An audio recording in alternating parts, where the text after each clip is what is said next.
Recording. चलिए जी, good evening everyone, welcome to the class. हम लोग का जो चैप्टर चल रहा था दैट वाज सेल, बट उससे पहले आज हमने क्या करना था कि सारे नहीं 10 क्वेश्चंस को ही आज पहले हम जो आपके बायो के अभी एग्जाम हुआ था वहां से लेते हुए मतलब करते हुए चलते हैं, ठीक है। चलो जी, पहले क्वेश्चन का आंसर क्या दिया था आपने? The primary roots and its branches constitute the, क्या बताते हैं वो? तब बहुत ही इजी है, तो पता नहीं क्यों ही दे दिया था बच्चों वाला question. Ma'am tap root system. बिल्कुल सही योग्यता, टैप रूट सिस्टम। चलिए जी, नेक्स्ट क्वेश्चन है वो अभिषेक आंसर देंगे। क्या है? Which type of function is performed by fleshy leaves of onion and garlic?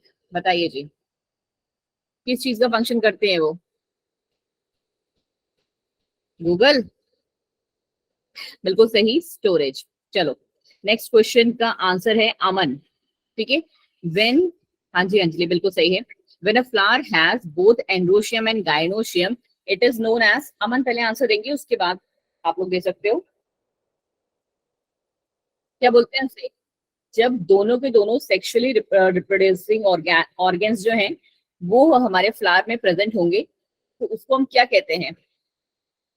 जानते हो ना, androecium is a male reproducing organ और गाइनोशियम हमारा क्या है? फीमेल रिप्रोड्यूसिंग ऑर्गेन है। इस टाइप के फ्लावर को क्या कहा जाता है? अमन ही है या कुछ और नाम है? योगिता आपको तो आता है, मुझे पता है। अमन अहमद, राइट, अमन अहमद। आपको नहीं पता इसका आंसर? बताएं जी, सही कहा है अमन ने? हाँ जी बिल्कुल सही यस मैम। बताया कि जिसका आंसर है दैट इज योर बाइसेक्सुअल। और दूसरा नाम क्या बोलते हैं इसे हम? बच्चा जी यूनिसेक्सुअल नहीं है, कौन बोला यूनिसेक्सुअल? बाइसेक्सुअल का दूसरा नाम, अगर बाइसेक्सुअल ऑप्शन में नहीं होता तो उसकी जगह क्या होता? क्यों योगिता, आप बताओ कौन सा क्या वर्ड? मैम क्वेश्चन रिपीट करना? बाइसेक्सुअल की जगह हम यहाँ पे कौन सा वर्ड लिख सकते थे?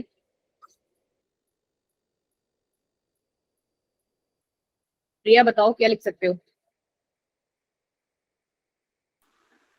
मैम मल्टीसेक्सुअल। मल्टीसेक्सुअल।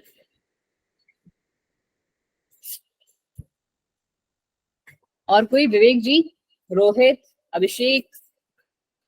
मेट्रोसेक्सुअल। नो, ये वर्ड नहीं सुना तुम लोगों ने?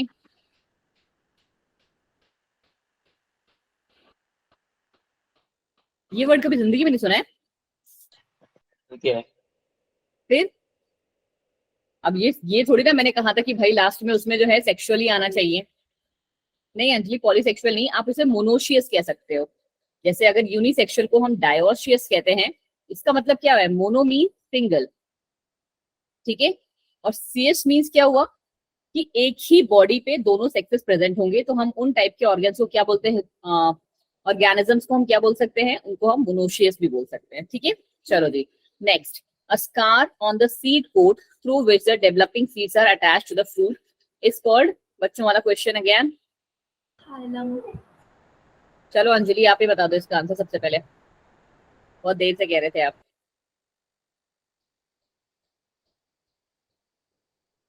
अंजलि जी कहाँ भाग गई? ये नहीं आता है आपको? ये तो बहुत ही छोटू वाला क्वेश्चन था।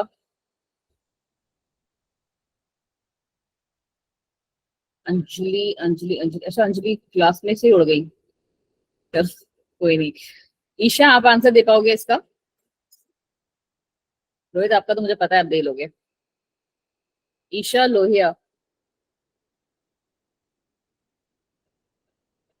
नो। नरगिस?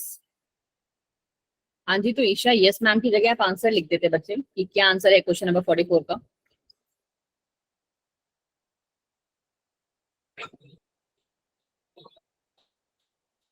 चलिए जी कोई बात नहीं, रोहित आप ही बता दो। तुम लोग ये आंसर छोड़ के आए थे क्या? क्वेश्चन इतना इजी। सी। बिल्कुल सही, हाइलम, ठीक है। हाइलम क्या होता है? कनेक्टिव ट्यूब, जैसे हमारे में होती है, हमारे में क्या होती है? अम्बिलिकल कॉर्ड, बेबी और मॉम से कनेक्टेड। वैसे ही प्लांट्स की जो सीड्स होते हैं उनसे क्या कनेक्टेड होता है? That is your hilum. ठीक है जी, मेरे को पता लगा नहीं था कि सारे के सारे। अंजलि कहाँ भाग गई थी आप? आपका नाम लिया था मैंने, तब तक आप गायब। चलो, which one of the following statement is not correct पूछा गया है, जल्दी से बताइए कौन सा था not correct. Ma'am option D. Option B, चलो पहले हम सारे के सारे पढ़ लेते हैं। पहला कह रहा है each stamen which represent the male reproductive organ consist of stock और फिलामेंट एंड आंसर, यही तो हमने पढ़ा है मैम, ये रहा आंसर, ये रहा फिलामेंट। ठीक है, फिलामेंट स्टॉक कुछ भी बोल लो, ठीक है मैम, ये बात तो बिल्कुल ठीक है। फिर कह रहा है superior ovaries found in hypogynous plant, हाँ जी मैम बिल्कुल सही है, जैसे हमारे मारीगोल्ड हो गया, चाइना रोज हो गया, इन सब में की ओवरी कैसे होती है, ये भी बिल्कुल सही है। ठीक है, when the stamens are attached to the petals they are called epiphyllous as in brinjal। चलो पहले ये वाला पढ़ लेते हैं। An actinomorphic flower can be dissected into two equal halves from any plane। क्या होता है एक्टिनोमॉर्फिक और क्या होता है जाइगोमॉर्फिक, कैसे याद कराया था? मैंने आपको बताया था रेडियल, करेक्ट। और दूसरा कौन सा था? हाँ जी अंजलि बिल्कुल सही, रेडियल, और दूसरा कौन सा था? बाइलैटरल। ठीक है, रेडियल की क्या कहानी थी हमारी? रेडियल की कहानी थी कि हमारा आर से रेडियल और ए से एक्टिनोमॉर्फिक, तो वही था कि किसी भी प्लेन से आप उसको डिवाइड कर सकते हो, है ना। तो ये तो बिल्कुल सही है। अब यहाँ पे आ गया ये गलत। ठीक है जी, चलो जी आ जाओ क्वेश्चन नंबर 46। बोले जी, इसमें कौन सा गलत है कौन सा सही? Ma'am option A. कौन बोला? Gunjan yes ma'am. बिल्कुल सही बोली, क्योंकि देखो इसका हमें बिल्कुल श्योर है कि पेराइटल प्लेसेंटेशन जो है मस्टर्ड और आर्जिमोन का ही होता है। ठीक है, तो अगर ये सही है तो ये तो बिल्कुल ही सही हो गया। ठीक है, और अगर ये हमारा सही है तो दैट मीन्स कहीं ना कहीं ये भी हमारा मैम सही ही होगा। तो हमारे पास अगर मतलब थोड़ा सा तुक्का वाला बात था ये, बट आप श्योर शॉर्ट के लिए अगर कहो तो this is the correct one कि ये पेराइटल प्रेजेंटेशन से नहीं होता है। सेंट्रल एक्सेस में कौन से में होता है? कौन सा था ऐसे? Pre central. ठीक है, चलो जी अब आ गया ये पीट मॉस, याद है ना पीट मॉस क्या था? एक packaging material for sending flowers, ठीक है, and live plants to distant place because क्या करता है ये? It is hygroscopic. रियली? और कोई? हाइग्रोस्कोपिक का मतलब क्या होता है अभिषेक जी? आपने आंसर बड़ी जल्दी पट से दिया है, लो गायब। चलो बाकी कोई? पीट मॉस को हम as a packaging material use करते हैं फ्लावर्स को सेंड करने के लिए, and plants live plants to distant place because it reduces transpiration. ठीक है, चलो डिसइंफेक्टेंट की तरह काम करता है, सेंसलेस पॉइंट, इजिली अवेलेबल होता है, सेंसलेस पॉइंट, बस एक जो काम का बात चल रहा था वो तो हमारा ये। चलो प्रोथैलस मींस क्या आएगा यहाँ पे? प्रोथैलस मींस क्या होगा रोहित जी आंसर?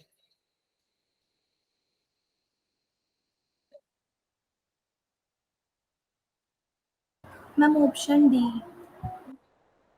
और कोई? मैम ए। बाकी लोग कहाँ गए क्लास के हमारे धुरंधर लोग?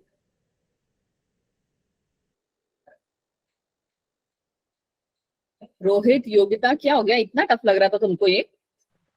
मैम ए बोला था। अच्छा मुझे सुनाई नहीं पड़ा, अभी मेरे को बस बी सुनाई पड़ा किसी का। हाँ जी बच्चा, prothallus is immature gametophyte not sporophyte. ठीक है जी, चलो अब आ जाओ, अब ये वाला पेज करेंगे हम कल। ठीक है, स्लोली स्लोली हम चल रहे थे, हम आ जाते हैं अपने कौन से पे, सेल वाले चैप्टर पे वापस से। जस्ट 1 सेकेंड बच्चा, कल तक वाला सारा समझ में आया आपको? क्योंकि लगभग लगभग मैंने आपसे उस दिन भी कहा था कि हम अब चैप्टर के एक एंड पे आ गए हैं, 25 या 26 स्लाइड्स पे आ गए हैं और हमारी 55 स्लाइड्स ही हैं। ठीक है, कल ये वाला पार्ट हम लोगों ने कंप्लीट कर लिया था, यहीं से स्टार्ट करें आज हम, या ये वाला आप लोग को याद हो गया है? जल्दी से बोलो एक बार, व्हाट डू यू वांट,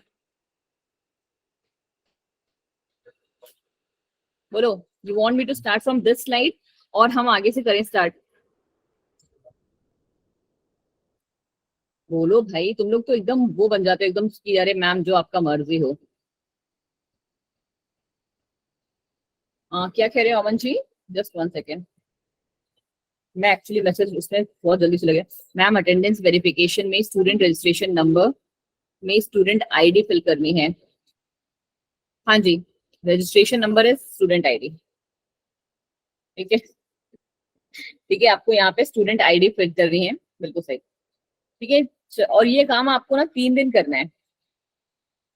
चलो जी, कोई ना, Just 1 second। अब तुम लोग नहीं बोल रहे हो तो फिर मैं अपनी तरफ से ही आपको बताती हूँ कि यहीं से हम करते हैं स्टार्ट, प्रोक्रियोट्स और यूक्रियोट्स फटाफट वाला। बट प्रायर टू दैट हम क्या करेंगे, जैसे मुझे बोला गया है कि आपको क्या एक बार समरी जो है थोड़ा सा दे दो, क्योंकि तुम लोग बहुत छोटे बच्चे हो। समरी इस चैप्टर की क्या थी फिर से एक बार सुन लो। हम चैप्टर पढ़ रहे हैं सेल। सेल में आपका कौन सी चीज पढ़ रहे हैं मैम? कि सेल को हम स्ट्रक्चरल एंड फंक्शनल, और एक कौन सा वर्ड मैंने बोला था आपको? फंडामेंटल। बिल्कुल सही विवेक जी, ठीक है। Structural, functional and fundamental unit of life कहा जाता है। ठीक है, फंडामेंटल यूनिट ऑफ लाइफ कहा जाता है इसे हमारा। उसके अलावा जो मैंने आपको बताया था कि सेल्स के बेसिस पे हमने क्या कर दिया था, ऑर्गेनिजम्स को 2 ब्रॉड क्लासेस में क्या है डिवाइड किया था। That was your prokaryotes and eukaryotes. फिर हमने क्या पढ़ी, बहुत सारी थ्योरी। कौन कौन सी थ्योरी पढ़ी है आपने?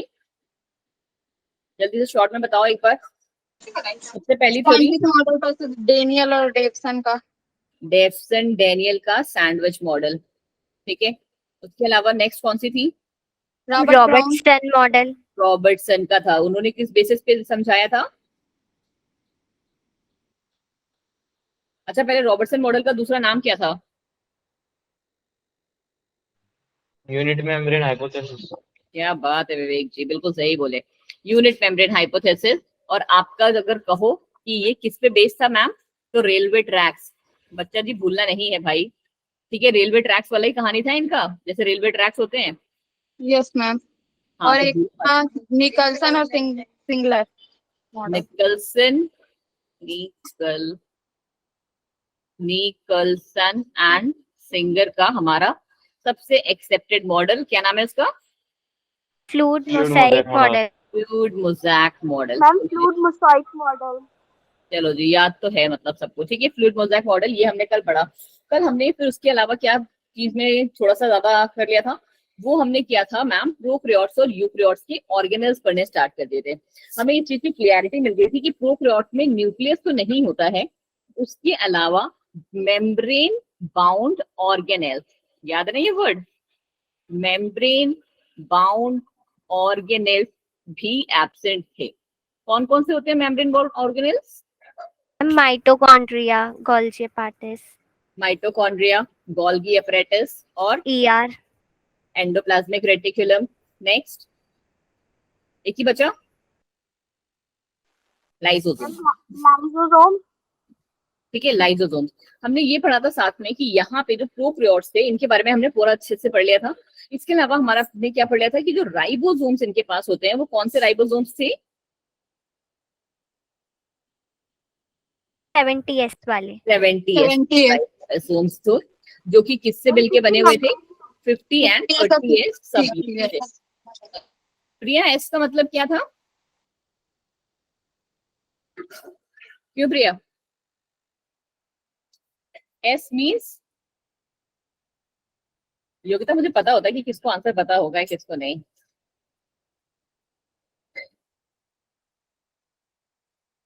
हाँ जी गुंजन, बस 1 सेकंड सब्र करो। प्रिया, आवाज आ रही है आपको?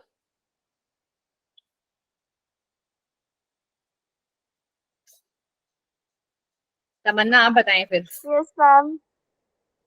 एस मीन्स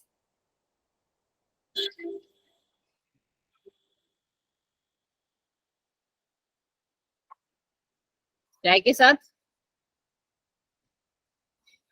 बिस्किट बिस्किट ले लेते यार, आंसर खाने की क्या जरूरत थी। तमन्ना आप बताओ क्या होता है एस मीन्स।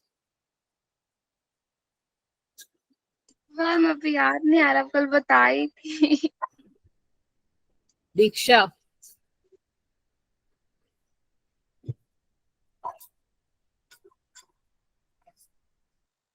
दीक्षा जी कहाँ गई आप, दीक्षा गौतम। Yes ma'am.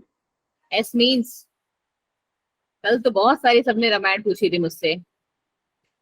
भूमि ये दिस इज नॉट फेयर गौरव, आप आंसर लिख नहीं सकते ऐसे, बाकी बच्चे अपने दिमाग पे बिल्कुल जोर नहीं डालेंगे अगर आप ये काम करेंगे तो। Please don't repeat that again when I am asking question. बाकी बच्चे अगर हैंड रेस कर रहे हैं कायदे से तो आप भी वो काम कर सकते हैं, ठीक है Gaurav, this is not accepted please.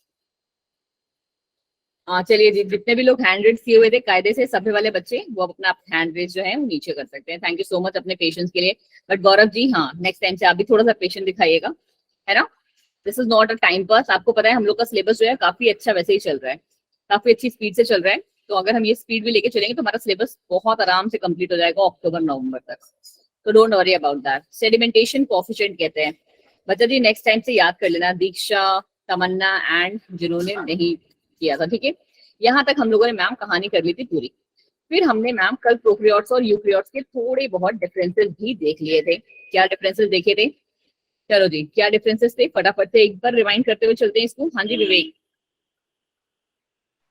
Ma'am sedimentation एक बार बता देते। क्या चीज, सेडिमेंटेशन। सेडिमेंटेशन कोएफिशिएंट विवेक कुछ अलग से नहीं था, it is just the unit, a measurement unit थी, ठीक है। एक मेजरमेंट यूनिट थी राइबोसोम्स की, ठीक है। जैसे हम लोग किलोमीटर्स, लीटर्स एंड सेकेंड्स, ये सब जो है ना मेजरमेंट यूनिट है। जैसे ये टाइम की है, लीटर जो है लिक्विड वाले फ्लूइड्स चीजों की है, किलोमीटर डिस्टेंस की है। तो उसी तरीके से हम लोग जो सेडिमेंटेशन कोएफिशिएंट जो सॉरी राइबोसोम्स का जो साइज मेजर करते हैं तो वो हम इन दोनों में करते हैं। ये दो तरीके के राइबोसोम्स आपको देखने को मिलते हैं, small ribosomes and large ribosomes. Prokaryotes में मैम मिलते हैं स्मॉलर राइबोसोम्स जो कि बने होते हैं 70S से। 70S वाले भी अगर आपने देखे होंगे ना तो कैसे देखते हैं, सॉरी, ठीक है, वो आपको मैम कुछ इस तरीके से दिख रहे होते हैं। एक छोटी बॉडी होती है, एक बड़ी बॉडी होती है। छोटी बॉडी इज योर 30S, ये होती है 50S, ठीक है। कल मैंने आपको ये बात समझाई थी। तो इन दोनों का जब फ्यूजन होता है ना तो बाइंडिंग में 10 जो सब यूनिट है वो यूटिलाइज हो जाते हैं। इसीलिए इनका जो वेट रह जाता है ना, इसके वेट को हम मानते हैं कि इस राइबोसोम का जो वेट है वो लगभग 70S है, ठीक है विवेक। क्लियर, चलो विवेक जी बोल दो भाई, क्लियर हुआ नहीं हुआ। चले जी, जस्ट 1 सेकेंड। अब आ जाओ इस वाले पार्ट पे फिर से, ठीक है। इसी वाले पार्ट से रिवाइज करते हैं। आज मैं थोड़ा सा क्लास जल्दी छोड़ दूंगी बिकॉज मुझे एक थोड़ा सा अर्जेंट पीस ऑफ काम है, ठीक है। साइज ऑफ सेल क्या है हमारा, टिपिकली इसका आपको पता है 0.2 से 0.2 से 2 नैनोमीटर रहता है। और ये तो मैम स्टार्ट ही 10 नैनोमीटर से होता है, ये वाला पॉइंट। हाँ जी, इसे तो हम न्यू मीटर कहते हैं ना। हाँ तो म्यू मीटर ही बोला, और क्या बोला। मेरे को नैनोमीटर सुनाई दिया। नहीं भाई, एनएम होता है नैनोमीटर का, माइक्रोमीटर कहते हैं इसे, माइक्रोमीटर, म्यू मीटर, जो भी आप कहो, ठीक है। चलो ये हमारा माइक्रोमीटर है या म्यू मीटर, जो भी आपको समझ में आ रहा है, ठीक है। मैं यहाँ लिख ही देती हूँ माइक्रो और म्यू, ठीक है। चलो फिर क्या है आगे हमारी कहानी। एग्जाम्पल इसमें कौन से हैं, स्मॉल वाले बैक्टीरिया, आर्चीबैक्टीरिया, ये सब इसमें आते हैं। और ये हमारे हायर ऑर्गेनिजम्स में प्रेजेंट होते हैं। न्यूक्लियस आपको पता है बहुत अच्छे से, प्रोकैरियोट्स में एब्सेंट है, ये यहाँ प्रेजेंट है। ये रहे मेम्ब्रेन और इनक्लोज्ड ऑर्गेनेल्स, जिनका हमने कौन कौन सा नाम लिया, lysosome, Golgi complex, ER, mitochondria and अच्छा क्लोरोप्लास्ट हम लोग खा गए, ठीक है। क्लोरोप्लास्ट भी जो है वो भी मेम्ब्रेन इनक्लोज्ड ऑर्गन्स है और वो भी हमारे प्रोकैरियोट्स में एब्सेंट होता है। फ्लैजेला की कल कहानी हमने बहुत अच्छे से लगभग चीजें पढ़ ली थी, बट यहाँ पे क्या आपको समझना है कि ये 2 बिल्डिंग प्रोटीन से मिलके बना है और ये मैम मल्टीपल। और मल्टीपल में क्या है, ये microtubules, one of the very most and toughest वाला पार्ट, बट इसका खेल आप किसमें समझोगे? नेक्स्ट क्लास में, ठीक है। फिर क्या है नेक्स्ट हमारा? यूजुअली प्रेजेंट होती है क्या ऑन सेल वॉल, प्रेजेंट होती है कॉम्प्लेक्स बनी होती है, बट यहाँ पे सिर्फ प्लांट्स तक ही रहती है, फंजाई तक में ही रहती है, और आपको पता है कि कौन सी किसमें क्या प्रेजेंट होती है। पानी। प्लाज्मा मेम्ब्रेन में क्या है आपका? यूज विद स्टेरॉइड, तो नहीं मैम, प्लाज्मा मेम्ब्रेन इनके पास नहीं होती है, प्लाज्मा मेम्ब्रेन इनके पास होती है। अब ये स्टेरॉइड क्या है मैम? ठीक है, समझोगे अभी स्टेरॉइड्स क्या होते हैं। एक तरीके के आपके फॉस्फोलिपिड ही हैं, ठीक है। आपको मुझे भी पता आप में से कितने लोगों ने पढ़ा है। फॉस्फोलिपिड्स ना हमारे 5 तरीके के होते हैं। फॉस्फोलिपिड्स जो होते हैं वो 5 तरीके के होते हैं यूजुअली, ठीक है। फॉस्फोग्लाइकोलिपिड्स, फॉस्फोगैंग्लियोलिपिड्स, ये सब करके उन्हीं में एक आता है यूनिट,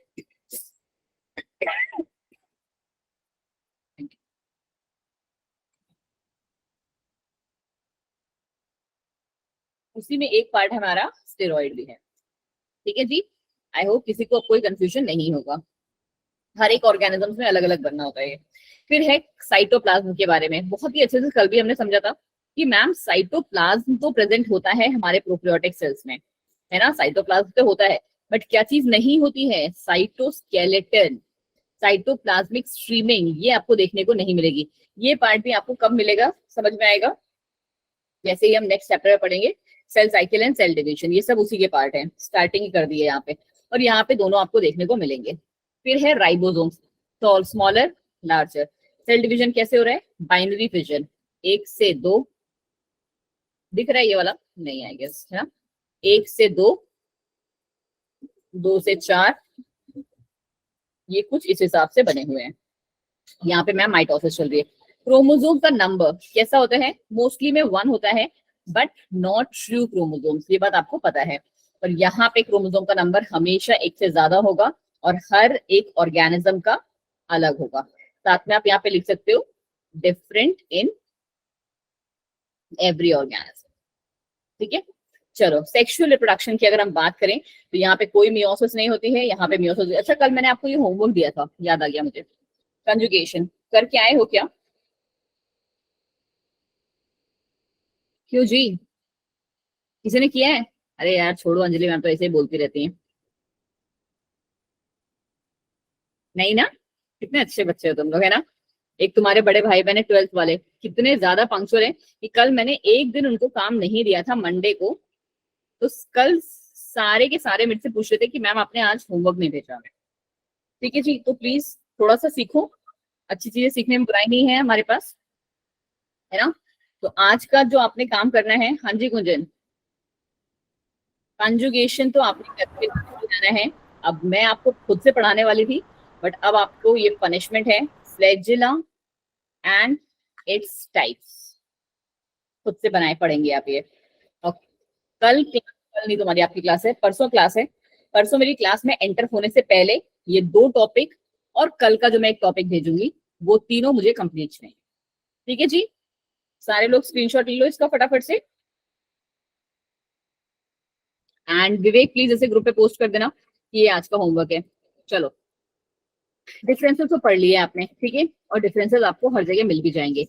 चीज आती है मैम इन दोनों में सिमिलैरिटी क्या है, ठीक है, कि प्रोकैरियोटिक सेल्स में और यूकैरियोटिक सेल्स में क्या चीजें सिमिलर हैं। तो बच्चा जी, यहाँ पे जो सिमिलर है कि दोनों में सेल मेम्ब्रेन है, या फिर कह लो कि हम एक में कहते हैं सेल मेम्ब्रेन जो कि छोटे ऑर्गेनिजम्स में होती है, और हम जो हायर ग्रुप ऑफ ऑर्गेनिजम्स हैं उनमें उसे प्लाज्मा मेम्ब्रेन कहते हैं। बट एक तरीके से देखा जाए तो सेल मेम्ब्रेन का काम क्या है? दोनों का ही सेम काम है, प्रोटेक्शन देना, शेप देना और स्ट्रक्चर देना, ठीक है। तो वही चीज हमारे चाहे सेल मेम्ब्रेन के साथ हो, चाहे हमारे प्लाज्मा मेम्ब्रेन के साथ हो। फिर है दोनों में मैम साइटोप्लाज्म है, मैंने नहीं बोला साइटोप्लाज्मिक स्केलेटन है, साइटोस्केलेटन है या साइटोप्लाज्मिक स्ट्रीमिंग, मैंने कहा कि साइटोप्लाज्म दोनों में है। हाँ जी मैम है, दोनों में राइबोसोम्स है, राइबोसोम्स दोनों में है। वो बात अलग है कि इसमें 70S है और इसमें 80S है, बट अगर आपसे सिमिलैरिटीज पूछी जाएंगी तो आप यही सिमिलैरिटीज लिखोगे, क्योंकि इतनी ही सिमिलैरिटीज हैं। और last but not the least, दोनों में जेनेटिक मटेरियल DNA हो सकता है, या फिर कहते हो कि दोनों में जेनेटिक मटेरियल मैम DNA होता है, ठीक है, इतनी सी ही आपके इसमें सिमिलैरिटीज आपको अगर आप लिख दोगे तो ये क्वेश्चन, क्योंकि हाँ हर बार प्रोकैरियोट्स और यूकैरियोट्स के मोस्टली टाइम पे आपको क्या डिफरेंसेस मिल जाते हैं, तो टीचर्स अब क्या करते हैं वो सिमिलैरिटीज पूछते हैं, उनको डिफरेंसेस नहीं चाहिए। चलो दी, अब हम आज की क्लास में एंटर कर रहे हैं किसमें, अब यूकैरियोट्स में। यूकैरियोटिक सेल्स की कहानी को समझते हैं। क्या कह रहे हैं यूकैरियोटिक सेल्स, देखो लगभग चीजें आपको क्लियर हैं, तो इसीलिए बहुत ज्यादा स्लो पेस पे नहीं चलेंगे। जहां पे प्रॉब्लम हो रही है, जो पार्ट आपको समझ में नहीं आ रहा है, यू कैन टेल मी, हम उसे हम उसे थोड़ा सा दोबारा से पढ़ लेंगे, ठीक है। चलो, यूकैरियोटिक सेल्स कहाँ पे होते हैं, प्रोटिस्टा, प्लांट्स, एनिमल्स, फंजाई। कौन सा रह गया प्रोकैरियोटिक में, मोनेरा, ठीक है। मोनेरा हमारे सिर्फ प्रोकैरियोटिक सेल्स होते हैं, बाकी जो 4 किंगडम वाले हैं उनमें हमारे मैम यूकैरियोटिक सेल्स देखने को मिलते हैं। आगे कहानी क्या है इनकी, सॉरी जी, यूकैरियोटिक सेल्स को भी अगर हम जब डिवाइड करते हैं ना, तो ब्रॉडली मैम यहाँ पे हम प्लांट सेल और एनिमल सेल्स में 2 पार्ट्स में इनको अच्छे से डिवाइड कर देते हैं। कौन से हैं, प्लांट्स की आपको पता है अलग फंक्शन अलग टाइप के सेल्स, बल्कि एनिमल्स में अलग फंक्शन अलग टाइप के सेल्स आपको देखने को मिलेंगे। जैसे प्लांट का सेल्स है, क्या हमारे एनिमल सेल्स में क्लोरोप्लास्ट देखने को मिलेगा, क्यों कामी नहीं क्लोरोप्लास्ट का हमारे पास, तो नहीं मैम क्लोरोप्लास्ट हमको देखने को नहीं मिलेगा। सिमिलरली अगर हम मेम्ब्रेन की बात करें तो सेल मेम्ब्रेन आपको यहाँ पे देखने को मिलेगी, या कह लो सेल वॉल आपको यहाँ देखने को मिलेगी, बट हमारे पास सेल वॉल नहीं है, ठीक है। हमारे पास सेल वॉल नहीं होते हैं क्योंकि हमारे पास क्या है, फॉस्फोलिपिड से बनी हुई प्लाज्मा मेम्ब्रेन प्रेजेंट होती है। तो वही चीज हमने लिखी हुई है कि plant cells differ in having cell wall, plastid, large central vacuole. क्या क्या है ये आपको ना अपने जो है की पॉइंट्स में ऐसे लिखने होंगे कि प्लांट सेल्स में क्या क्या प्रेजेंट होती है, सेल वॉल होती है, ठीक है, साथ में प्लास्टिड प्रेजेंट होते हैं, देन लार्ज सेंट्रल, इतना बड़ा नहीं लिखना है तो ठीक है, वैक्यूल्स होते हैं, ठीक है। ये तीनों चीजें तो होती ही होती हैं। और एनिमल सेल्स में क्या होते हैं, हाँ जी वैक्यूल्स में 1 सेकेंड,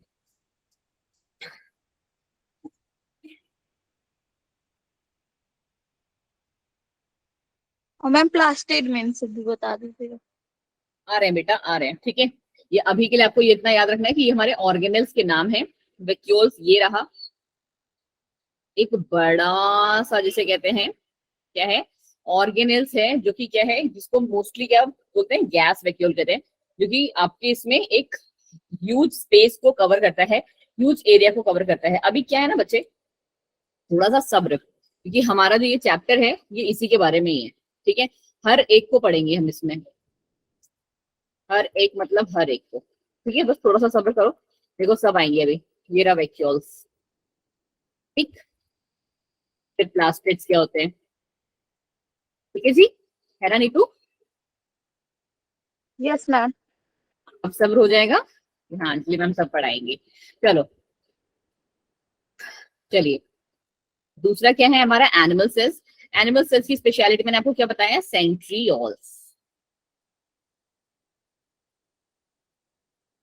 ठीक है जी। यहाँ पे हमें सेंट्रियोल्स देखने को मिलेंगे। चलो जी आगे बढ़ जाओ, क्या कहानी है मैम इसकी। देखो सेल मेम्ब्रेन को समझने में आपको ज्यादा दिक्कत तकलीफ नहीं होगी, क्यों, क्योंकि आप पढ़ चुके हो, ठीक है। अभी जस्ट आपने इसको पढ़ा है, समझा है, अभी जस्ट नहीं मतलब कल।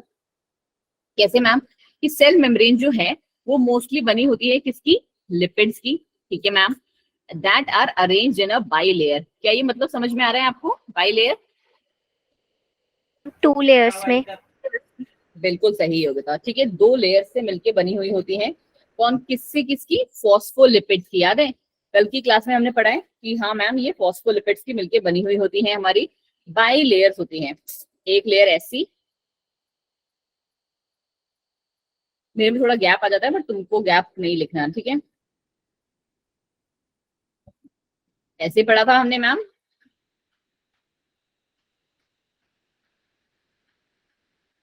जी हाँ मैम हमने ये ऐसे ही पढ़ा था, क्योंकि ये ऐसा ही है, ठीक है। पहला पॉइंट तो ये हो गया। दूसरा पॉइंट कह रहा है the lipid content is mainly composed of phosphoglyceride.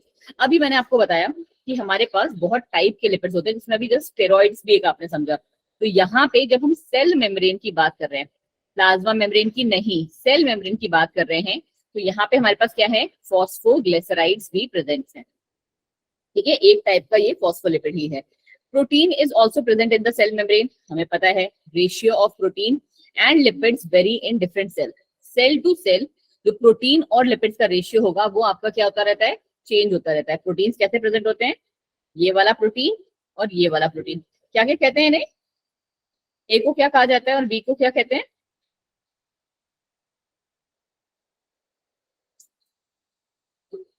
कल पढ़े हो ना ये फ्लूइड मोज़ेक मॉडल। मैम ए को इंटीग्रल प्रोटीन और बी को चलो जी, बचा लिया तुम लोगों ने अपनी मैम को, वरना मुझे तो लगा था पता नहीं ऐसे ही गया सबके ऊपर। बिल्कुल सही बोला आपने, इंटीग्रल प्रोटीन, और इससे मैम हम पेरिफेरल प्रोटीन कहते हैं। Very very very good everyone. ठीक है, चलिए जी, खुद के लिए भी क्लैप कर सकते हो आप। चलो, तो और आपको ये भी अब समझ में आ गया है कि सेल टू सेल कि कौन से टाइप का सेल है, उस पर डिपेंड करके, थैंक यू योगिता, ठीक है, उस पर डिपेंड करके हमारा जो इसका प्रोटीन और लिपिड्स का रेशियो है वो अलग अलग होता है। ठीक है, कौन सा सेल है उसके बेसिस पे। फिर था, अच्छा ये लिखा हुआ है यहाँ पे, मेम्ब्रेन प्रोटीन में भी इंटीग्रल और पेरिफेरल, यही रहा। ठीक है, integral proteins remain buried in the membrane, ये रहा पूरा का पूरा मेम्ब्रेन में धसा होता है। अगर यहाँ पे कोई बनाएगा तो ये बनेगा ऐसे, ये रहा मैम इंटीग्रल प्रोटीन, है ना, एक जगह से पूरा धस के दूसरी जगह। और पेरिफेरल कौन सा हो सकता है, यहाँ बस एक साइड से धसेगा, या अंदर से या फिर बाहर से। ठीक है, तो यही है हमारे। और पेरिफेरल प्रोटीन क्या होता है, lies on the surface, surface पे होता है, चाहे इंटीग्रल सरफेस चाहे एक्सटर्नल सरफेस। चलो जी, अब ये वाला मॉडल हम लोग को मेरे अकॉर्डिंग तो दोबारा से पढ़ने का जरूरत है नहीं। ठीक है, अब देख सकते हो आप, अब आपको थोड़ी सी और क्लियरिटी मिलेगी। ये तो डेप्सन डेनियल का मॉडल था, करेक्ट, जो अब आपको समझ में आ गया है कि इसको हम कह सकते हैं आधार मान सकते हैं। It can set the basis, it can set the basis for the arrangement of plasma membrane, कि कैसा प्लाज्मा मेम्ब्रेन हो सकता है, किसका मिलके बना हो सकता है। बट जो रियलिटी थी वो किसने दी थी, निकल्सन ने।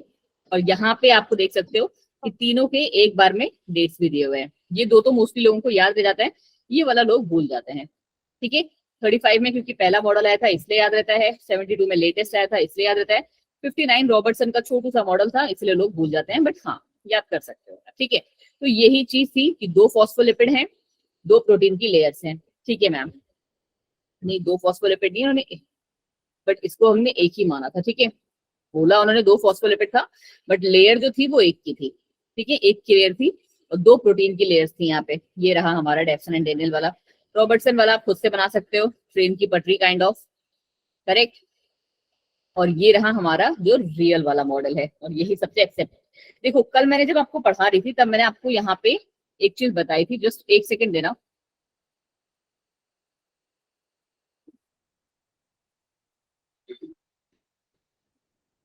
छोड़ो कुछ नहीं,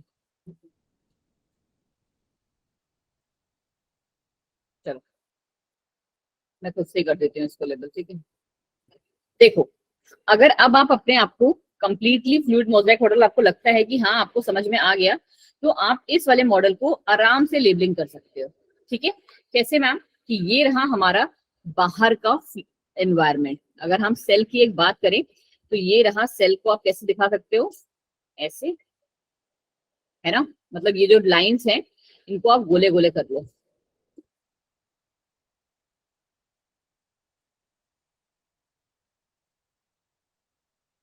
ठीक है, आप ऐसे बना सकते हो, है ना, समझ में आ रहा है चीजें आपको, बोलो बोलो।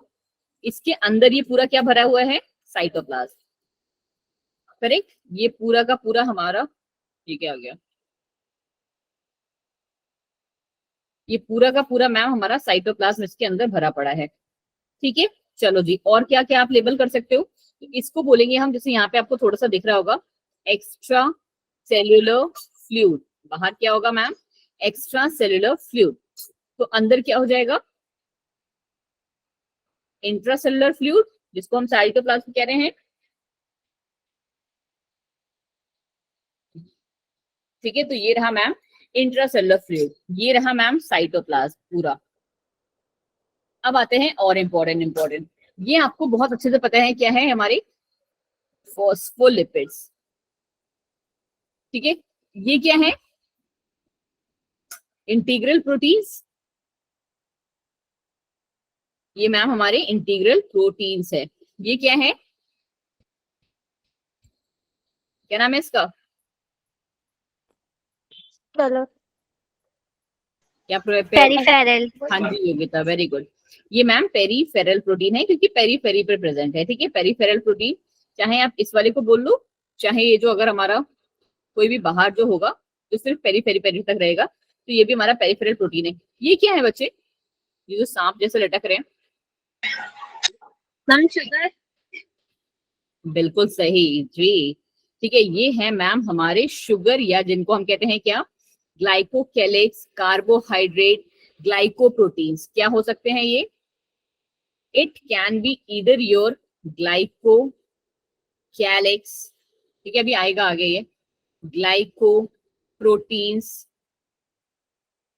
ठीक है, या फिर आपके नॉर्मल कार्बोहाइड्रेट्स भी, इनफैक्ट ग्लिसरॉल भी हो सकता है। ठीक है, ये हमारे कार्बोहाइड्रेट्स होते हैं जो इस पे अटैच। ठीक है जी, पूरा डायग्राम आप लेबल कर सकते हो, आप खुद से मेरे अकॉर्डिंग कर सकते हैं सारे के सारे। चलो जी, तो हमें फ्लूइड मोज़ेक मॉडल बिल्कुल क्लियर है। अब यहाँ पे आती है एक और तगड़ी चीज। ठीक है, क्या है मैम वो तगड़ी चीज? देखो जी, यहाँ पे मैंने आपको क्या बोला, मैंने आपको कल ही पढ़ाया था, और फ्लूइड मोज़ेक मॉडल भी आपको क्या कहता है, उन्होंने क्या चीज कह के एंड कर दिया था अपना मॉडल? उन्होंने बस इतना कह दिया था मैम, 1 सेकेंड, कि हमारा जो ये मॉडल है ना, इधर करते हैं, ठीक है, हमारा जो ये मॉडल है वो कैसा है? कौन कौन सा वर्ड यूज किया था हमने? सेमी परमिएबल, यही वर्ड यूज किया था कि मैम ये जो मॉडल है सेमी परमिएबल नहीं था, सेमी परमिएबल तो उस इंसान में आ जाता है, सेलेक्टिवली परमिएबल, यही वर्ड बोला था हमने। क्यों जी? कि मैम ये हमारा सेलेक्टिवली परमिएबल मॉडल है। सेलेक्टिवली परमिएबल मॉडल मतलब क्या था? सिर्फ कुछ चीज़ों को सिलेक्ट करके ही उसे परमिट करना अंदर जाने के लिए। बिल्कुल सही, कि कुछ चीजों को ही ये परमिएट करने की, मतलब बाहर से अंदर आने का जो परमिशन है वो सबको नहीं है, कुछ ही चीजों को है। तो वो चीज को हम कैसे फुलफिल करेंगे? बिकॉज हमारी बॉडी को तो रिक्वायरमेंट सबकी है, तो हम इसके लिए क्या करेंगे? ठीक है, कि हम अगर जैसे, अगर आपको, मुझे नहीं पता आप में से कितनों को पता है ये बात, कितनों को नहीं पता, इनफैक्ट ये ना वाटर के लिए भी अगर थोड़ा सा दिमाग लगाओगे ना, तो वाटर को भी अलाउ नहीं करती है। क्यों मैम? वाटर को तो करना चाहिए। याद है हमने क्या बोला था इसके लिए, कि जो इसकी टेल वाला पार्ट है वो, इसका नेचर क्या था? वाटर हेटिंग, बिल्कुल हाइड्रोफोबिक। हाइड्रोफोबिक, है ना मैम? ये हाइड्रोफोबिक थे। अब जो चीज हाइड्रोफोबिक होगी, वाटर हेटिंग होगी, तो क्या वो इसे पास करने देगी? नहीं मैम, ये इसको बिल्कुल भी पास नहीं करने देगी। तो हम कैसे एक जगह से दूसरी जगह पे चीजों को पहुंचाएंगे? ठीक है, तो उसके लिए हमारे पास, मैंने आपको कल भी बताया था, क्या प्रेजेंट होते हैं? Carrier proteins. ठीक है, हम लोग कैसे पढ़ते हैं? हम लोग एक सिंपल तरीके से आपको बताऊं तो हम लोग पढ़ते हैं मैम, यहाँ पे हमारे पास चैनल्स या कह लो पंप्स प्रेजेंट होते हैं। क्या बोलते हैं इन्हें मैम? चैनल्स या पंप्स कहा जाता है इन्हें। तो ये मैम पास कैसे हो करे आएंगे? ठीक है, एक्चुअली क्या काम होता है ना इन चैनल प्रोटीन्स या कैरियर प्रोटीन्स का, जिनको हम इंटीग्रल प्रोटीन कहते, जिनको हमने इंटीग्रल प्रोटीन कहा है ना, ये बेसिकली क्या है? चैनल प्रोटीन्स और कैरियर प्रोटीन है। आप देख सकते हो दोनों कैसे हैं। एक हमारा है चैनल प्रोटीन, जो कि किस तरीके से आपको दिख रहा है, कुछ ऐसे, ठीक है, और दूसरा कैसा दिख रहा है हमें? तुम लोगों के घर में वो होती है, क्या बोलते हैं, आई डोंट नो कितनों के यहाँ होता है, कपड़े में जो चिमटी लगाते हैं हम लोग, मम्मी लोग जो कपड़े में चिमटी लगाती हैं, देखा है ना? ये कुछ उसकी तरह नहीं दिख रही है कि यहाँ से अगर मैं पीछे से इस पर्टिकुलर पार्ट से इसको ऐसे पकड़ के पकड़ूंगी तो ये पार्ट ओपन हो जाएगा। लग रहा है आपको? थोड़ा सा विजुअलाइज कर पा रहे हो, है ना? और ये कैसा है मैम? ये हमारे पास कैसा है? ये मैम एक गेट की तरह है, कि हमारे पास यहाँ पे कुछ चीजें होंगी, ठीक है, इधर पे, जो क्या होंगी? सिग्नल का वेट कर रही होंगी, इस तरीके से होंगी। रिसेप्टर कहते हैं इन्हें हम। क्या कहते हैं इसे बच्चे जी? इसे मैम हम रिसेप्टर कहते हैं, जो कि पर्टिकुलर सिग्नल्स का, वो सिग्नल आयंस के फॉर्म में आ सकते हैं, किसी भी फॉर्म में आ सकते हैं, केमिकल फॉर्म में, ठीक है, कि जब वो सिग्नल यहाँ पे मिलेगा ना तो ये गेट अपने आप क्या हो जाएगा, खुल जाएगा। एंड द मोमेंट ये चैनल प्रोटीन का गेट खुला, क्या हो जाएंगे, जो चीजें हमारे पास अंदर आना चाहती थी वो अंदर आ जाएंगी, ठीक है।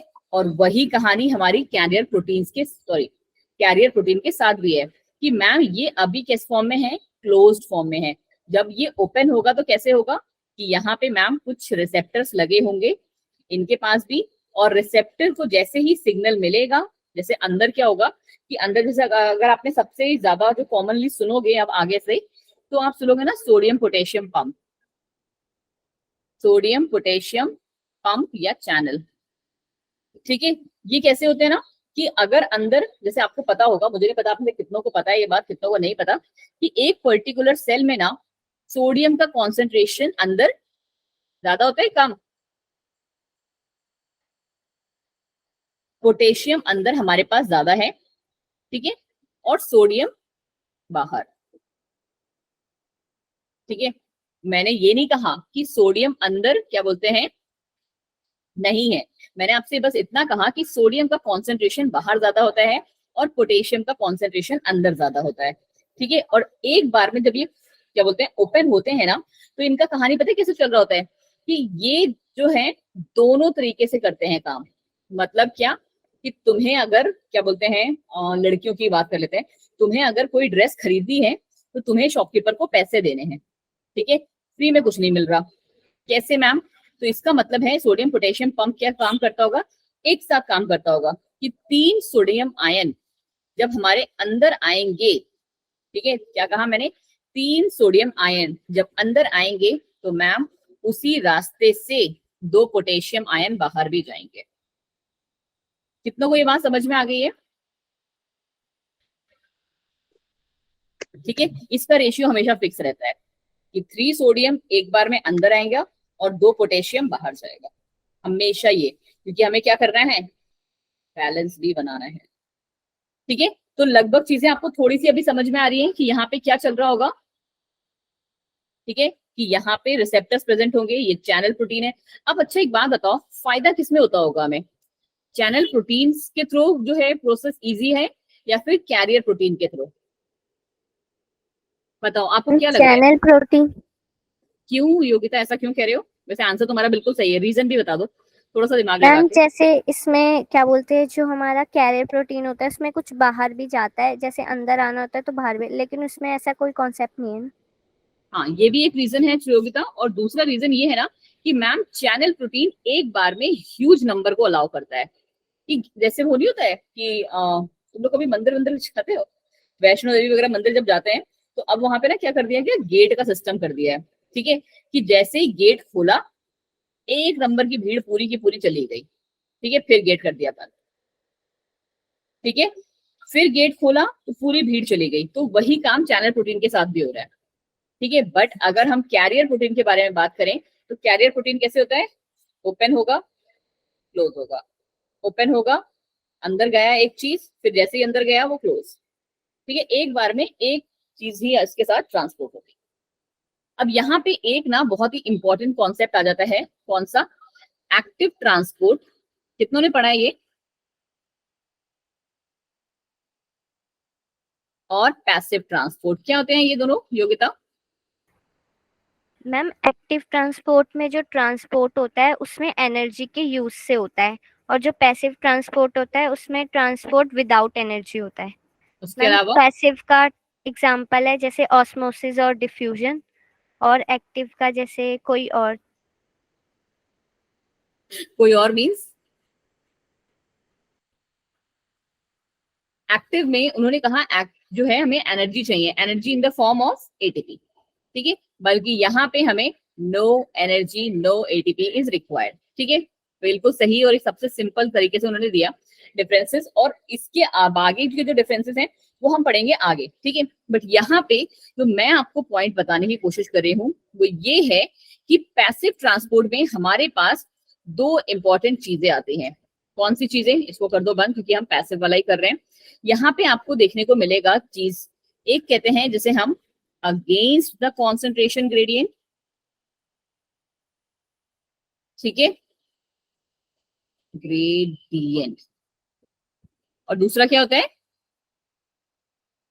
With the concentration gradient. दोनों का मतलब समझा पा रहे हो आप, थोड़ा सा समझ पा रहे हो खुद को? अगेंस्ट द कॉन्सेंट्रेशन ग्रेडियंट क्या होता होगा, और with the consent, along, with नहीं, अलोंग द, विद की जगह ज्यादा अच्छा वर्ड है अलोंग। ग्रेडियंट का मतलब क्या होता है? ग्रेडियंट का, कॉन्सेंट्रेशन ग्रेडियंट का मतलब होता है बच्चे जी, जैसे हम लोग चीनी में वो मिलाते हैं, सॉरी पानी में चीनी मिलाते हैं, ठीक है, तो वो क्या बनाता है, उसका कॉन्सेंट्रेशन बनाता है। जैसे आपने एक चम्मच, नॉर्मल लोग क्या एक गिलास पानी में 2 चम्मच चीनी डालते हैं, ठीक है, बट अगर आपने उसमें क्या कर दिया, 4 चम्मच चीनी डाल दिया, तो आपने क्या कर दिया, उसका कॉन्सेंट्रेशन इंक्रीज कर दिया। अब अगर किसी को 2 चम्मच चीनी वाला पीना है, तुमने 1 ही चम्मच डाला, तो वो क्या करोगे आप, उसका कॉन्सेंट्रेशन आपने कम कर दिया, ठीक है। ये होता है concentration gradient, amount of solvent, sorry amount of solute कह लो एक तरीके से। देखो यहाँ पे जो मैं आपको ये पॉइंट बनाने की कोशिश कर रही हूँ, अगेंस्ट द कॉन्सेंट्रेशन ग्रेडियंट और अलोंग द कॉन्सेंट्रेशन ग्रेडियंट, ये है हमारा सबसे इंपॉर्टेंट पार्ट आज की क्लास का, और शायद लास्ट पार्ट, ठीक है, क्योंकि आज थोड़ा सा जल्दी मुझे कहीं जाना है, कहीं और नहीं, हॉस्पिटल ही जाना है, तो इसलिए बस मैं आपको थोड़ा सा जल्दी बाइंड अप कर रही हूँ, ठीक है। अगेंस्ट द कॉन्सेंट्रेशन ग्रेडियंट का क्या कहानी है मैम, सॉरी अगेंस्ट का मतलब ये है कि हम, अच्छा देखो खुद से सोचो कि यहाँ पे ना कैसा है, कैसे समझाऊं, हाँ तुम ही लोग बताओगे, रुको अपने आप समझ जाओगे इसके बाद, ठीक है, जस्ट 1 सेकेंड, खुद से बहुत ध्यान से देखना, फिर अपने आप ही समझ जाओगे, ठीक है। दोनों टैंक्स में ना बच्चे पानी है हमारे पास, पानी को क्या बोलते हैं हम साइंटिफिक लैंग्वेज में, सॉल्वेंट, नो सॉल्वेंट, मतलब H2O तो फॉर्मूला हो गया ना बच्चे, पानी को हम कहते हैं मैम सॉल्वेंट, ठीक है। यहाँ पे एक में पानी मुझे थोड़ा सा ज्यादा करना पड़ेगा, लग रहा है ये पानी ज्यादा है यहाँ पे, है ना, चलो जी, दिख लग रहा है मैम कि हाँ यहाँ पे सॉल्वेंट का जो कॉन्सेंट्रेशन है वो मैम ज्यादा है। अब दूसरी चीज आती है हमारे पास क्या, सोल्यूट, जो हम उसमें डिसॉल्व करेंगे। यहाँ पे अगर सॉल्वेंट का अमाउंट ज्यादा है तो सॉल्यूट क्या हो जाएगा अपने आप कम। उससे सोचो ना, अगर हमें एक, हाँ अगर हमें एक 100 ml का वो बनाना है, तो जिसे कहते हैं सॉल्यूशन बनाना है, 100 ml का अगर आपको सॉल्यूशन बनाना है, ठीक है, तो कहानी क्या है हमारे पास कि मैंने आपसे कहा सॉल्वेंट यहाँ पे सपोज कर लो 80 ml है, ठीक है, तो सॉल्यूट कितना होगा 20 ml, करेक्ट। चलो जी, दूसरा कॉन्सेप्ट यहाँ पे समझो, यहाँ पे मैंने क्या लिया है, अगर आप देख सकते हो तो सॉल्वेंट कितना है, कितना होगा लगभग 30 उल्टा ही मान लेते हैं इसका, है ना, सॉल्वेंट मैम यहाँ पे हम 20 ml ले लेते हैं, और सॉल्यूट कितना हो जाएगा 80 सॉल्यूट मैम 80 हो जाएगा, 80 ml, ठीक है। थोड़ा सा सॉल्यूट भी बना देती हूँ, वैसे ऐसा होता बहुत कम है, बट अभी समझने के लिए क्या दिक्कत है। अब देखो कहानी क्या होती है अगेंस्ट और अलोंग की। अब कहानी हमारे पास इसकी ये होती है कि आपको पता होना चाहिए कि मूव कौन कर रहा है, ठीक है, कि सॉल्वेंट मूव कर रहा है या सोल्यूट मूव कर रहा है। फॉर एग्जाम्पल अभी हम सोल्यूट को ही ले लेते हैं, ठीक है, सोल्यूट सपोज कर लो मूव कर रहा है, यहाँ पे सोल्यूट का कॉन्सेंट्रेशन कितना है 80 यहाँ पे सोल्यूट ज्यादा है, ठीक है, यहाँ सोल्यूट ज्यादा है, तो ये सोल्यूट अगर ए से, इसको ए ले लो इसको बी ले लो चैम्बर को, राइट, ए से सोल्यूट बी में मूव करेगा, क्या सोल्यूट को कोई फर्क पड़ेगा, बोलो। तुम्हारे पास अगर 100 रुपए हैं, तुम किसी को 1 रुपया दे दो, कोई फर्क पड़ेगा, नो मैम, नहीं पड़ेगा। तुम्हारे खुद के पास 5 रुपए हैं, किसी ने तुमसे 3 रुपए मांग लिए, फिर पड़ेगा। फर्क पड़ेगा। तो वही चीज यहाँ पे होती है against and along the concentration gradient पे, कि यहाँ पे मैम सोल्यूट का कॉन्सेंट्रेशन ऑलरेडी हाई है, ठीक है, यहाँ सोल्यूट का कॉन्सेंट्रेशन ऑलरेडी हाई है, अगर हमें इसे यहाँ से यहाँ मूव कराना है, movement of solute from higher concentration to lower concentration is called, क्या कहते हैं उसे, पढ़ा है डिफ्यूजन? डिफ्यूजन। हाँ जी, ठीक है, तो यही मैम हमारा डिफ्यूजन है और यही अभी आप आगे नेक्स्ट टॉपिक में पढ़ोगे। ठीक है, तो मैम यहाँ पे हमारा क्या हो गया कि ये हमारा मैम अलोंग द कॉन्सेंट्रेशन है, अलोंग द कॉन्सेंट्रेशन ग्रेडियंट है। अगर हम मूवमेंट करा रहे हैं कैसे, फ्रॉम ए टू बी, और मैंने यहाँ पहले ही लिख दिया है बड़ा सा किसका, सोल्यूट का। बट अगर मेरे को मूवमेंट कराना है बी टू ए सोल्यूट का, ठीक है, पहले तो ये मूवमेंट ही डिफिकल्ट होगा, राइट? किसी के पास ऑलरेडी 5 रुपए हैं और तुमसे वो 3 रुपए मांग रहा है, तो तुम उसको वैसे नहीं देना चाहोगे कि यार कोई भी बहाना मार दो, फोन ही मत उठाओ, है ना? कोशिश ये करोगे कि अवॉइड करो। तो पहले तो मूवमेंट ही डिफिकल्ट होगा। बट अगर हम मूवमेंट करा रहे हैं अगेंस्ट द कॉन्सेंट्रेशन ग्रेडियंट, आप कैसे करोगे? अगर हम मूवमेंट करा रहे हैं from B to A, same as for solute के लिए। समझ में आ रही है चीजें या अभी भी डिफिकल्ट लग रही है? थोड़ी सी समझ में आ रही होगी, अब थोड़ी सी और समझ लो। ठीक है, कैसे समझना है मैम, कि अब आपको लगभग चीजें जो है मैंने बहुत तमीज से आपको बता दी हैं, इससे ज्यादा तमीज से नहीं बता पाऊंगी मैं। कि अगर मैम हमारे पास जो मूवमेंट है ये रहा, ठीक है, अब आपका मूवमेंट वो कुछ भी हो सकता है, सॉल्यूट जो है कुछ भी बन सकता है। अगर आपको मूवमेंट कराना है यहां से यहां, तो ये कैसा है, it is along the concentration gradient, along the concentration gradient, ठीक है। बट अगर मूवमेंट आपको यहां से यहां कराना है तो it is against the concentration gradient. इतना चीज समझ पाओगे अब आप? क्या हो गया रोहित जी, इतना हार्ड लग रहा है? एक इतना बार हार्ड? रिपीट कर दीजिए प्लीज। नरगिस जी काहे बार बार चली जाती हो आप? मैम नेटवर्क प्रॉब्लम हो रही है। देखो बच्चा जी, मैं अब आपको ये बता रही हूँ कि if the movement of molecule, movement of molecule is from high concentration to low concentration, ठीक है, movement of molecule from high concentration to low concentration, तो वो मैम हमारा है along the concentration gradient, कोई भी दिक्कत नहीं है, ठीक है। But if the movement of molecule is against the concentration gradient, क्या है, अगेंस्ट, फ्रॉम मतलब क्या होगा, from low concentration gradient to high concentration gradient, तो उसे आप कहोगे अगेंस्ट द कॉन्सेंट्रेशन ग्रेडियंट, ठीक है नरगिस? एक बार रिकॉर्डिंग भी देखना जाके। चलो, ये आ गया हमारा एक्टिव ट्रांसपोर्ट और पैसिव ट्रांसपोर्ट जी, ठीक है। क्या कहानी है इसकी, देख लो जी। एक्टिव ट्रांसपोर्ट का मतलब क्या है हमारे पास, the transport involves an expenditure of energy by cells, ठीक है। एक्सपेंडिचर मतलब क्या, पैसा चाहिए, पैसा क्या है इनके पास, पैसा है इनका एटीपी, ठीक है, पैसा इज योर एनर्जी। हाँ जी नरगिस, नहीं नीतू, नीतू क्या हो गया? मैम पहले ये एक्टिव ट्रांसपोर्ट और पैसिव ट्रांसपोर्ट मीन्स बता दीजिए। वही बता रही हूँ बेटा, कि हम किस तरीके के ट्रांसपोर्ट को बोलेंगे कि वो एक्टिव ट्रांसपोर्ट है और किस तरीके के ट्रांसपोर्ट को बोलेंगे कि वो पैसिव ट्रांसपोर्ट है।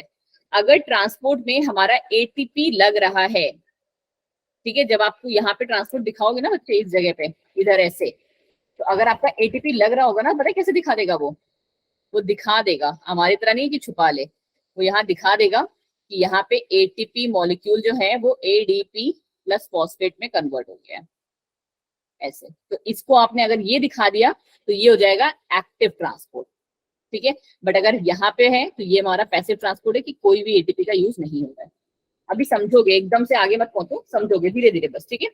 तो ये हमारा हो गया एक्टिव ट्रांसपोर्ट, यहाँ पे कोई भी एनर्जी नहीं चाहिए पैसिव ट्रांसपोर्ट में। पहला पॉइंट क्लियर हुआ सबको, है ना? चलो दूसरा पॉइंट क्या कह रहे हैं, it occurs against the concentration gradient. अब आई मेन मुद्दे की बात, जो मैं आपको उतनी देर से समझा रही थी कि अगेंस्ट क्या होता है, अलोंग क्या होता है, कि हमारे पास मैम एटीपी की जरूरत हमको कब पड़ेगी। आप समझ रहे हो कि यहाँ पे मैम चीजें ऑलरेडी कम है ना? तो यही तो बोल रहा है ये कि it occurs against the concentration gradient, कि मैम अगर हमें कम चीजों को यहाँ से यहाँ पे पहुंचाना है, एक तो ऑलरेडी कम है, तो क्या है आपको, जैसे वो नहीं होता है, इसको पता है क्या बोलते हैं बच्चे, एक बहुत अच्छा सा कॉन्सेप्ट है, क्या बोलते थे इसको, हाँ, इसको हम कहते हैं अपहिल, क्या कहते हैं, अपहिल ट्रांसपोर्ट भी कहते हैं। क्यों मैम? Uphill transport. जैसे तुमको खुद से बताओ, अपविल लिख दिया है यार मैंने, ठीक है, ये क्या है, अपहिल, ठीक है। अपहिल ट्रांसपोर्ट मतलब कैसे, ये रहा पहाड़, खुद से बताओ आप मुझे, तुमको पहाड़ चढ़ने में दिक्कत होती है या पहाड़ उतरने में? चढ़ने में। चढ़ने में एनर्जी चाहिए होती है, ऐसे रस्सी पकड़ के भी चढ़ना होता है, तो अगर वो क्या बोलते हैं उसे, कुछ ट्रैकिंग व्रैकिंग करते हो तो, ठीक है। तो वही चीज है यहाँ पे कि अपहिल कॉन्सेंट्रेशन में क्या है, हम यहाँ पे अगर हम पहाड़ की बात कर रहे हैं, पहाड़ पे हम किसके अगेंस्ट चल रहे हैं, आप चढ़ किसके अगेंस्ट रहे हो, ग्रेविटी के अगेंस्ट, करेक्ट, आप ग्रेविटी के अगेंस्ट चढ़ रहे हो, इसीलिए आपको एनर्जी का जरूरत पड़ रहा है। बट पहाड़ से उतरते टाइम क्या है, और सबसे ऊपर तो क्या, पहाड़ से जंप मारते टाइम कोई एनर्जी चाहिए, एक हल्का धक्का चाहिए, काम खत्म, ठीक है। तो इसको बोलते हैं डाउन हिल ट्रांसपोर्ट। थोड़ा सा और क्लियर मिला होगा इसको पढ़ के, पढ़ाते पढ़ाते याद हो जाता है, मुझे आ जाता है, ठीक है। तो अब आपको और भी ज्यादा क्लियर मिल गया कि यहाँ पे हमारे पास ऑलरेडी नंबर जो है कम है, कम से अगर हमको और कम करना है इसे, तो हमें एनर्जी का जरूरत होगा, एटीपी का जरूरत होगा, ठीक है। बट यहाँ पे हमें एटीपी का जरूरत नहीं होता, ठीक है।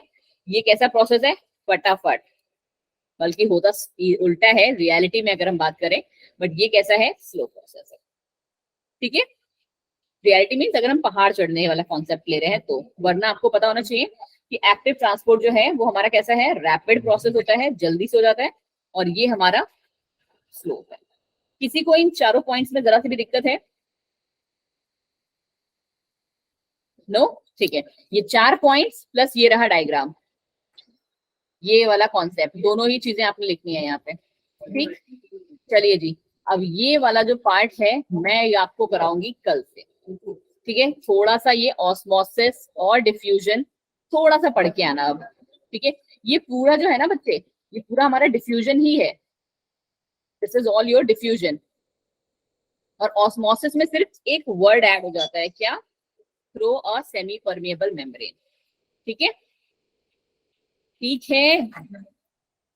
चलो जी, thank you so much everyone, आज के लिए प्लीज इतना, मुझे एक्चुअली थोड़ा सा आज प्रॉब्लम हो रहा है, यू कैन सी कि मुझे बहुत ज्यादा स्वेटिंग वेटिंग भी हो रही है, तो मुझे कुछ काम है, जाना है कहीं पे, तो इसीलिए मैं आज आपको जो क्लास है 15 मिनट और एक्सटेंड नहीं कर पाऊंगी अभी के लिए, ठीक है। कल फिर हम लोग यहाँ से करेंगे, वैसे मेरा मन था कि एक ही स्लाइड रहेगी थी, ओके मैम, फिर हम एंडोगेमिनल सिस्टम, कल सिर्फ ऑर्गेनल्स रह जाते हैं हमारे, ठीक है मैम। बैच नंबर क्या है, बैच नंबर बेटा आपका बैच नंबर 16-17 ही होगा,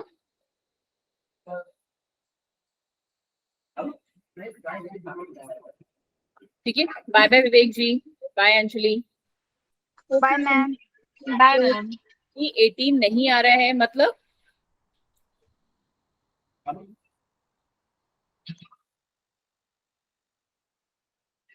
G18 नहीं आ रहा है अंजलि, इसका मतलब क्या हुआ, G18 में क्या ग्रुप वगैरह नहीं आ रहा है आपका?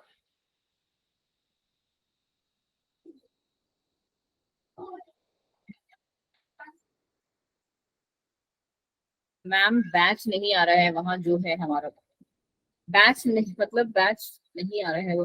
अंजलि एक बार आप आफ्टर द क्लास मुझसे बात करोगे प्लीज, आप मेरे को एक बार क्या बोलते हैं व्हाट्सएप पे मैसेज करो, मैं वहां पे आपसे बात कर लेती हूँ डायरेक्ट। Bye ma'am. और हाँ